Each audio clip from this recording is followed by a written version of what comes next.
We're doing I Did It My Damn Self project.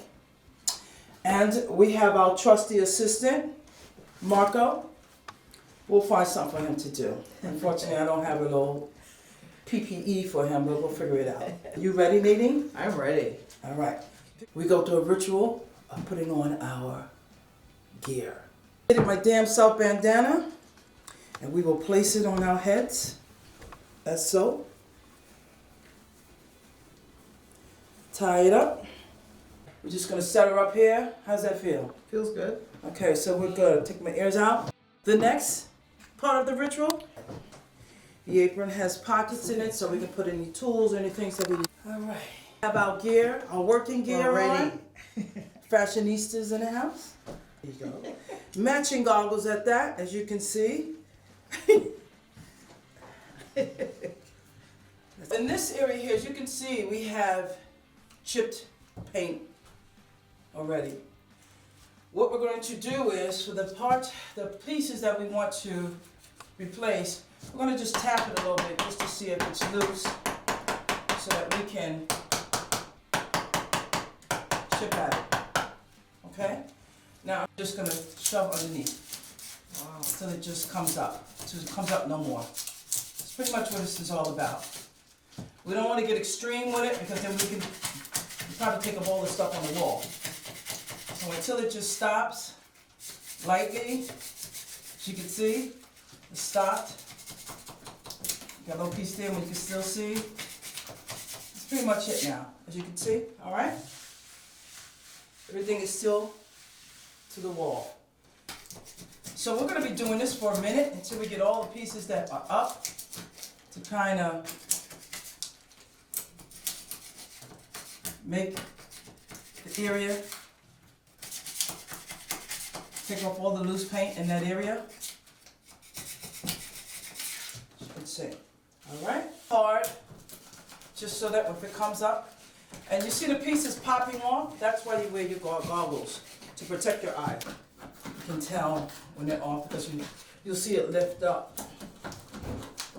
We're going to use a metal, it's like a putty knife or taping scrape knife, a scraper.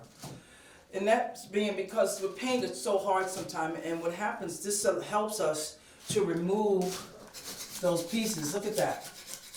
You can actually get under there, but you got to be careful, because this is so sharp, we don't want to take all of the paint off.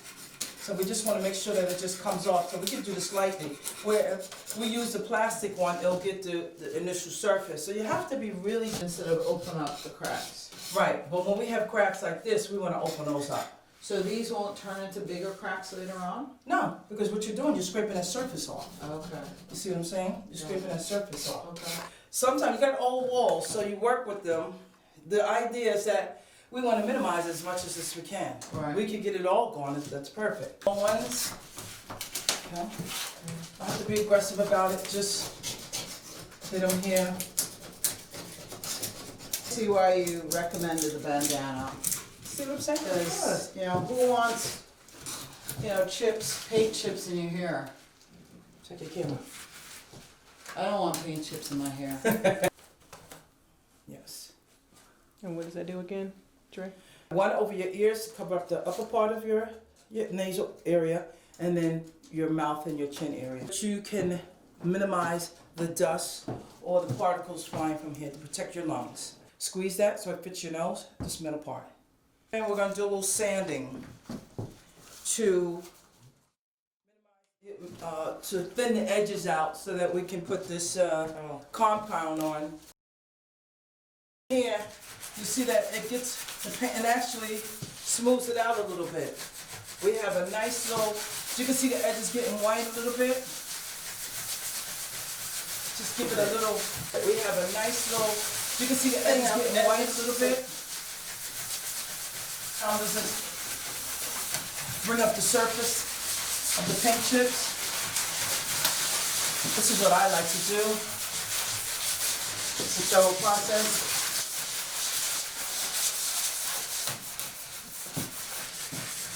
So Nadine, how's your arms feeling? I mean, this is getting a workout. Yeah, I feel like I need to be Ladies. you as a trainer. you know, sometimes we don't like to go to the gym. This will definitely give you some deltoid muscle strength, a little, you know, Back and bicep work, tricep tricep work. You only need to do 10 minutes to go to the gym today. There is no gym work today. How about that? And you get to do it your damn self. We're gonna take a cloth, and we're just gonna wipe down that dust here. We wanna use a dry cloth because it pretty much just wipes it down. You can wipe it down. Just wipes it down. Just to remove the excess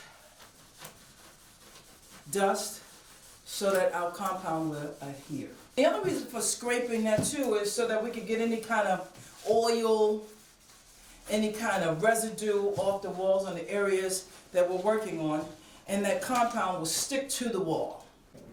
So, I have a question. Sure. Is there a particular type of spackle that you would recommend for folks who don't know what we're doing, for us amateurs? What would be the best one to choose? All-purpose joint compound, which is like it's like a paste that gets hard, and we cover holes and we cover, you know, cracks on the walls. These taping knives, we use those as an applicator to apply our joint compound.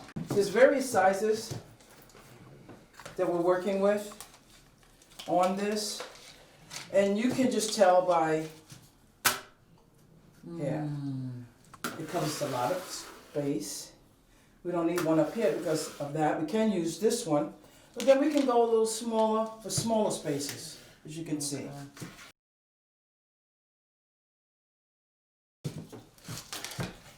I'm going to show you how I actually put the compound on and make it smooth. Okay. Marco, not right now. All right, Marco, Marco, we have to work hard first before we can play hard. How about that? So pick up the ball, get the ball. unless you want to help us. Get the ball, Marco. Get the Okay. ball. Get the We ball. work hard and we play hard, but right now we're working hard, baby. You know, you're doing a cake. What you do, you mix up the frosting to get it nice and creamy. Same thing here. Same thing here. We're doing the same exact thing. You know, ladies, you know this, or bakers, you bakers out there who make the cookies and the cakes and all that good stuff, the waffles and the pancakes. And we're going to take our larger knife and we're going to apply it. When working with plastic ones, you see they have a little bevel.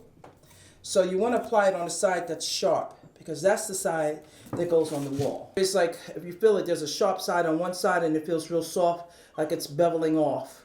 You want to apply the compound on the sharp side. So now, I take my whipped compound and I apply it. Gotta make sure I know what's that. As so. As you see, I'm putting a little bit here, a little bit there, and a little bit here. How do you know it's enough? You don't. Okay. You just put enough that you can work with. Okay. Because you can always go back over this. Okay. Wow. You apply a little pressure and come across. A little pressure and you come across. You apply a little pressure up here. So you still have some here, so you want to apply some. You want to come back over, you want to apply it. You want to come back over. But you see the smooth, you see how it gets smooth? Yeah. And you see it's here? The more that you lay down, you apply more. So the further I go down, the more I apply. As you can see those bubbles there, but that's okay because you can always go back through them. And it's a feel that you get, see? Talked about width and here is because if I use a smaller one, look what happens. Yeah. See the line? Yeah. So to cover the space, you want to use one that's around the width of that space so that you don't have to do those lines. But this piece I have here, I want to put it right there. So I'm going to just cover that space right there. Cover that. This way to kind of bring it down a little bit. You have to do a lot of work. You never want to be in the middle because you see the lines. Yeah. So you want to start from the edge where there's no cracks. Oh, I saw a spot here, which is why I went down here. That's fine. So And just go I'm back going all in over here. to it. Yep. You want to go here. And when you see that you have streaks going on, you just want to do it. And it's a light feel. You just feel it out. Okay. You know, you just want to feel it out. As you can see, I'm doing this. I'm just cleaning it off. Okay. Because I don't need any more. I just want to ship this out here. I might need a little more down here, so I'll go right here. And then I'll just fill it out. Got it. Remember, you don't have to be Picasso. You just want to make sure you cover those edges on the side. See? You want to cover the tracks. Okay. You know? Okay. Cover the tracks a little bit. And that way, we could say, okay, we let it dry. We could sand it a little bit. And we see if, and we feel it feels smooth. Because when you put a paint over it, believe it or not, you sometimes don't even see it afterwards. Okay.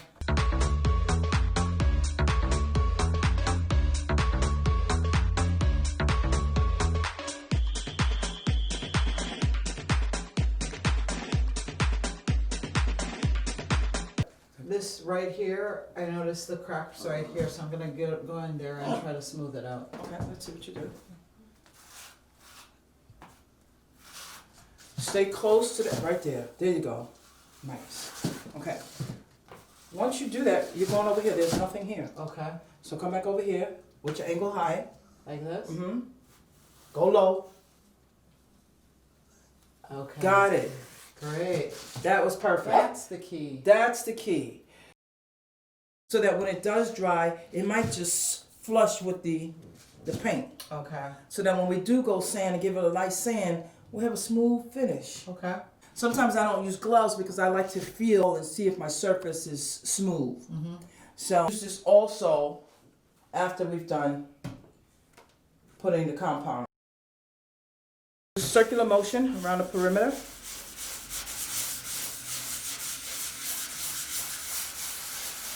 Can you see the lines disappearing? Yeah. All right. There's a line that I'm trying to get into. Don't get into it. You want to keep it consistent. Okay. All the way around so it feels like you get a flat surface. Yeah. Very light. Remember the edges is what we want to, when you hear something. Now run your hand across it. All across it. What do it feel like? This down here feels fine. It's just up here is a bit. And that's where you go. That's where you do it. Yeah. When we're working with sand blocks, there's coarse and there's fine, there's medium. And coarse is usually when you have a really rough surface and you're trying to clean it off or sand it. The fine is when you're trying to do a finish. You want to finish smooth edge. Previously, went and got the paint, took a piece of the paint chip and went to Home Depot and matched the paint.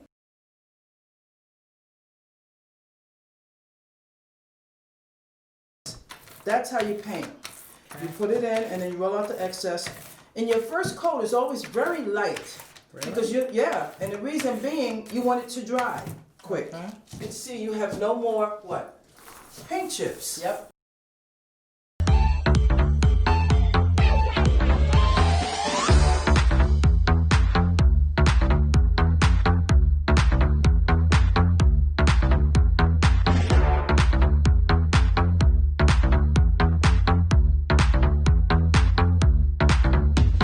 Tell me a little bit about how you feel about this project now that you've had some assistance in fixing this wall. One, I don't think I'll do a project by myself again. And two, this is really amazing. I mean, we started earlier today, and to see this entire wall transformed, I mean, it's completely transformed and it's smooth. It looks brand new. Well, you know, it's an old wall, so it's not going to be perfect, but it looks great. I'm really, really happy, and we did it in a few hours. In this whole process, did you get anything new out of it? Oh, absolutely. I learned a lot. I mean, starting with spackling. I clearly was spackling wrong. I mean, look at the dent in the wall that it's now virtually gone. And before you could see that there was a dent in the wall. And that was after I spackled. So clearly I learned something new and the better way to do it. Going forward, if I ever have to spackle again, but the one thing that I learned is that I'm not going to do it by myself again. If I did this could be like a couple of days. So, See that you actually repaired the wall. What are you going to say? I'm going to say, I did it my damn self. For joining us at I Did It My Damn Self. We'll be back with another project.